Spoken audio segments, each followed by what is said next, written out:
जय हिंद बच्चों। आज हम लोग यूपी पुलिस में आए हुए प्रश्न पत्रों को हल करेंगे और बहुत ही शानदार तरीके से हल करेंगे। आप लोग हमारे पिछले वीडियो को बहुत ही सराहा, बहुत ही प्यार दिया और इसी तरह से आप लोगों का प्यार चाहिए और दुलार चाहिए। आप लोग जिस तरह वीडियो को देखते हैं, बहुत ही शानदार तरीके से आप लोग देखते हैं। अगर इस तरह से आप लोग पढ़ाई करते रहेंगे तो एसएससी जीडी आपके लिए कुछ नहीं होगा। एसएससी जीडी को बहुत ही शानदार तरीके से आप लोग पास करेंगे। एसएससी जीडी का एग्ज़ाम भी आपको पता होगा। एसएससी जीडी का एग्ज़ाम 10 जनवरी से स्टार्ट है और 14 फरवरी तक चलेगा। तो हम उसी के सिलसिले में ये पेपर चल रहा है। ये जो यूपी पुलिस का जैसा मैथ्स पूछता है, रीजनिंग पूछता है, सेम उसी तरह से आपका एसएससी जीडी में भी होता है। बहुत ज़्यादा क्रिटिकल प्रश्न नहीं होते हैं, प्रश्न बहुत ही आसान होते हैं। देखिए जैसा कि आपके बोर्ड पर रहा है पहला प्रश्न, ये रहा 60/5 गुणे कोष्टक में 16 - 8/2/3 बराबर क्वेश्चन मार्क। तो इस तरह के प्रश्नों को सबसे पहले किसको हल करते हैं? सबसे पहले कोष्टक वाले को हल करते हैं। कोष्टक को हमने तोड़ दिया। आप तो ये चीज़ें जानते होंगे। कोष्टक को तोड़ने के लिए सबसे पहले कोष्टक को हल करेंगे। कोष्टक में हल करने के लिए सबसे पहले भाग देंगे। इसमें कहा गया है, इसका फार्मूला होता है का को पहले काटिए ते पीछे दे भाग, गुणा करे धन जोड़ के ऋण के देव घटाए। मतलब सबसे पहले भाग का काम करना है। तो कोष्टक में सबसे पहले भाग का काम करना है, तो हमने भाग का काम कर लिया। भाग का काम करने के बाद फिर घटाव का काम किया। घटाव का काम किया, फिर इधर बाहर हो गए कोष्टक के बाहर हो गए। तो फिर हमारा भाग का काम हमने पूरा किया। बाहर का काम पूरा करके हमने मल्टीपल किया और आंसर आपके सामने आ गया। अच्छा ठीक है, जिन बच्चों को समझ में नहीं आता है देखिए, वाचिंग करिए, आगे समझ में आएगा, सब चीज़ें समझ में आएगा हम, और ही आसानी तरीके से बताने की कोशिश करेंगे। चलिए ठीक है, हम चलते हैं अगले प्रश्न पर। नेक्स्ट क्वेश्चन हमारा इस प्रकार रहा। इसमें कहा गया है कि 4/5, क्या कहा गया है? 4/5 और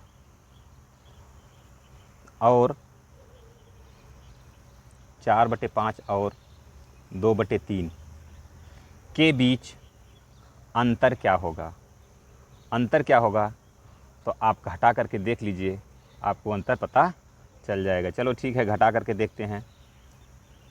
4/5 माइनस 2/3। ऐसे प्रश्नों को घटाने के लिए क्या करेंगे? इनका गुणा इसमें कर देंगे। कितना हो जाएगा? 4×3 = 12 माइनस इसका गुणा इधर 5 दूनी 10 और इन दोनों का आपस में गुणा कर देंगे। 3×5 = 15। जब घटाओगे तो क्या आ जाएगा? 12 में से 10 गए तो आप कहेंगे 2 आएगा। नीचे ज्यों का त्यों, ये आपका क्या कहलाएगा? आंसर कहलाएगा। कितना सरल क्वेश्चन पूछता है, बताइए। क्वेश्चन में कोई जान है? यही परीक्षाओं में पूछा गया है। ये मॉडल पेपर नहीं है बच्चों, ये मॉडल पेपर नहीं है। आपको क्या लग रहा है मॉडल पेपर है? मॉडल पेपर नहीं है ये आपके परीक्षा में जो पेपर है ना, पूछा हुआ पेपर, उसको मैं लेकर के आया हूँ, उसी को सॉल्व करवा रहे हैं। समझ गए? ठीक है, नोट करो। चलो चलते हैं अगले प्रश्न पर। क्या रहा?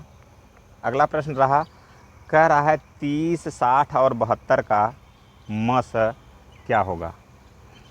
30, 60, 72 का मसा का मतलब ये चीज़ें होता है मित्रों, बच्चों, कि जो ऐसी छोटी से छोटी संख्या, ऐसी बड़ी से बड़ी संख्या जिससे ये तीनों विभाजित हो जाएं।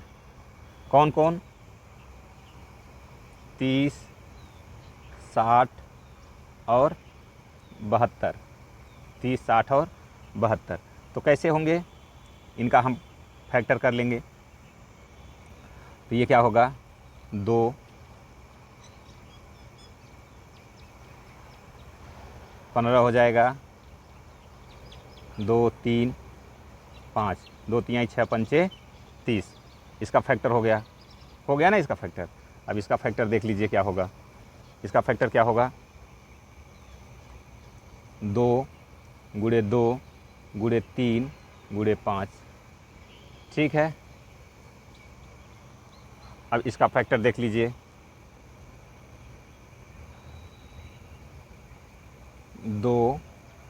गुणे 3, 2 गुणे 2, 2 दूनी 4, दूनी 8,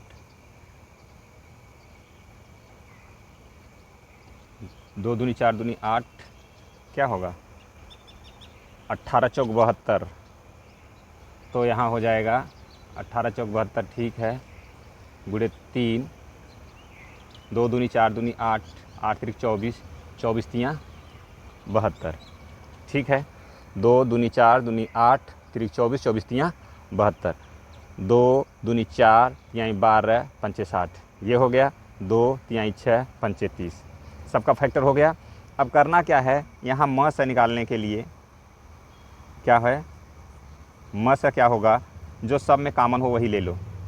यहाँ से 2 कॉमन है, ले लिए भैया 2। और कौन सी संख्या कॉमन है, 3 कॉमन है, 3 ले लिए। और कोई संख्या कॉमन है, 5 यहाँ है, 5 यहाँ है, बट उसमें 5 नहीं है, ठीक है। तो आपका मसा कितना हो जाएगा, 6। ये क्या हो जाएगा आपका आंसर। देखो कितने शानदार तरीके से आ गया, बिल्कुल आसानी तरीके से। इसमें किसी को कोई परेशानी हो रही है? किसी को कोई परेशानी हो तो बताओ।